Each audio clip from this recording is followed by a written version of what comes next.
Shalom, selamat pagi Bapak Ibu Saudara terkasih dalam Tuhan Yesus. Kembali saya menyapa pagi ini melalui kebenaran firman Tuhan dengan tema hamba siapa.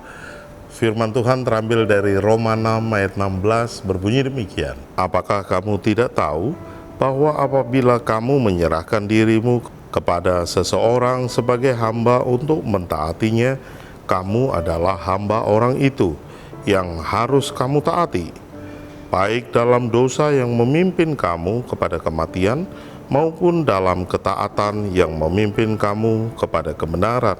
Bapak, Ibu, Saudara terkasih dalam Tuhan, seorang hamba akan mengabdi kepada tuannya. Dan kebenaran firman Tuhan pada pagi hari ini sebenarnya sedang mempertanyakan kepada kita hamba siapa? Hamba dosa atau hambanya Tuhan? Kalau kita mengaku kita adalah hamba Tuhan, maka harusnya kita hidup dalam kebenaran Tuhan atau perintah Tuhan. Firman Tuhan hari ini sangat jelas berkata, maupun dalam ketaatan yang memimpin kepada kebenaran. Artinya, kalau pilihan kita sebagai hamba Tuhan, maka kita akan hidup dalam kebenaran firman Tuhan. Tapi kalau kita adalah hamba dosa, maka pilihan kehidupan kita adalah selalu memilih hidup dalam konsekuensi dosa. Dan itu adalah menjadi pilihan di dalam kehidupan kita. Maka saya ambil contoh ketika kita mengendarai motor, kemudian tiba-tiba ada orang yang nyelonong dan menyerempet kita. Apa respon kita?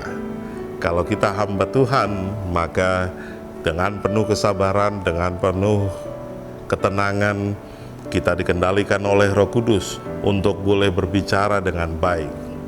Tapi kalau kita adalah hamba dosa, maka yang kita lakukan ketika seseorang mungkin menyerempet kita, maka kita langsung emosi, tersulut emosinya dan marah, dan mungkin terjadi perkelahian. Itu sebabnya kita pernah mendengar istilah senggol bacok. Dia menyenggol, kita bacok. Padahal itu adalah keputusan yang salah. Kalau kita adalah hamba Tuhan, maka walaupun orang menyenggol kita tanpa sebab, maka kita harusnya menyikapi dengan hikmat penyertaan yang daripada Tuhan. Kiranya pilihan ini boleh menjadi pertanyaan besar dalam kehidupan kita, dalam setiap langkah kita, untuk boleh tetap berjalan dalam kebenaran firman Tuhan, sehingga kita boleh menjadi hamba Tuhan, bukan hamba dosa. Amin. Mari kita bersatu dalam doa. Bapa yang baik, kami mengucap syukur, terima kasih atas kebenaran firman Tuhan yang mengingatkan kami untuk kami boleh tetap hidup di dalam kebenaran firman-Mu. Berikan kami hikmat, kekuatan, damai sejahtera untuk kami boleh berjalan seturut dengan kehendak-Mu di setiap langkah kami. Terpujilah nama-Mu Bapa. Kami menyerahkan hidup kami dalam nama Tuhan Yesus. Haleluya. Amin. Selamat pagi, selamat beraktivitas, tetap semangat. Tuhan Yesus memberkati kita semua. Shalom.